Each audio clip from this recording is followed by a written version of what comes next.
വേറെ video download ചെയ്ത് വെച്ചിട്ടേ ഉണ്ടോ നിനക്ക് വേണമെങ്കിൽ മതി. ആളുകൾ മൊത്തം ലിംഗാന്വേഷണത്തിലാണ്. സംഭവം എന്താണെന്നല്ലേ? ഓൾ വി ഇമാജിനേഴ്സ് ലൈറ്റിൽ ദിവ്യപ്രഭയുടെ ഒരു ന്യൂഡ് സീൻ ഉണ്ട്. അതാണ് സോഷ്യൽ മീഡിയയിൽ എല്ലാവരും തിരഞ്ഞു നടക്കുന്നത്. അത്രയ്ക്കും അധപതിച്ചോടാ നീ. അത് നേരാ സാറേ, 5000 രൂപ പോലും ഓരോരോ തട്ടിപ്പുകളെ. എന്നിട്ട് 5000 കൊടുത്തോ? ഒരു ലിങ്കിന് വേണ്ടി കടിപിടി കൂടുകയാണ്. നിരവധി സൈബർ ഗ്രൂപ്പുകളിൽ ദിവ്യപ്രഭ എന്ന നടിയുടെ പേരിൽ പലവിധ പോസ്റ്റുകൾ തുടർച്ചയായി പ്രത്യക്ഷപ്പെടുന്നു.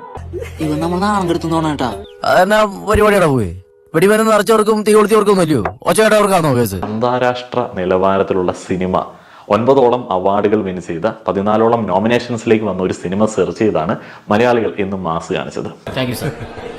സീരിയസ് ആയിട്ട് പറഞ്ഞാണോ അല്ലെങ്കിൽ നമ്മളെ പുതിയതാണോ? എന്തോ നീ കേട്ടിട്ട് ഇതിനു മുമ്പ് വന്ന ഒരുപാട് ലോക സിനിമകൾ കാണുമ്പോൾ അതിനെ ഒരു സിനിമയായിട്ട് കാണാനും ഇവിടെയുള്ള ആൾക്കാർ ചെയ്യുമ്പോൾ അതെന്താന്ന് എനിക്ക് അറിയില്ല.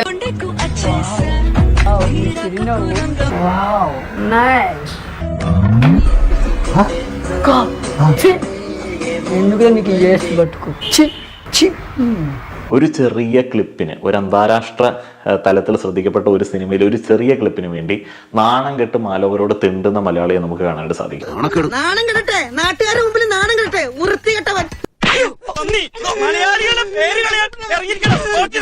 പിന്നീട് ഓരോ പോസ്റ്റുകൾക്ക് കീഴിലും ഈ നൂറ്റാണ്ടിലും ഇത്രമാത്രം ലൈംഗിക ദാരിദ്ര്യമാണോ മലയാളികൾക്ക് എന്ന് ആ കമന്റുകളിലേക്ക് നോക്കിയാൽ ആരും ചോദിച്ചു പോകും. പുറത്തുള്ളവരൊക്കെ ഉണ്ടെങ്കിൽ നമ്മളെ പറ്റി എന്ത് വിചാരിക്കും? നമ്മളെ പറ്റി എന്ന് പറഞ്ഞാൽ പൊതുവെ മലയാളികളെ പറ്റി. നീയൊന്നും പെണ്ണുങ്ങളെ കണ്ടിട്ടില്ലേ? ടിപ്പിക്കൽ മലയാളി പിള്ളേര്.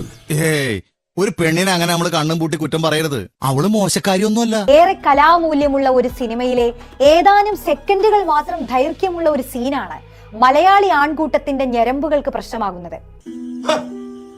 ആരെ കാണിക്കാനാണ് ഈ പ്രകടനം? അത് നമ്മുടെ അന്തസ്സിന് ചേർന്നല്ല. ഇതങ്ങ് വെറുതെ വിട്ടാ പറ്റില്ല, നമ്മൾ പ്രതികരിക്കണത്. അങ്ങനെയൊക്കെ ചെയ്യാൻ പാടുണ്ടോ?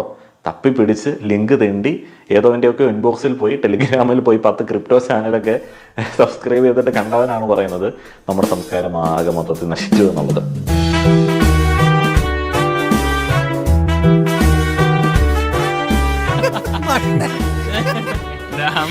നീയൊക്കെ എത്രേ ഉള്ളൂ.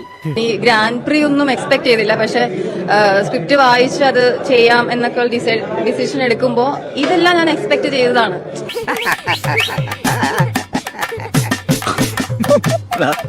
ഇനിയെങ്കിലും നന്നാവും നോക്കടാ ചേട്ടാ. എന്നോട്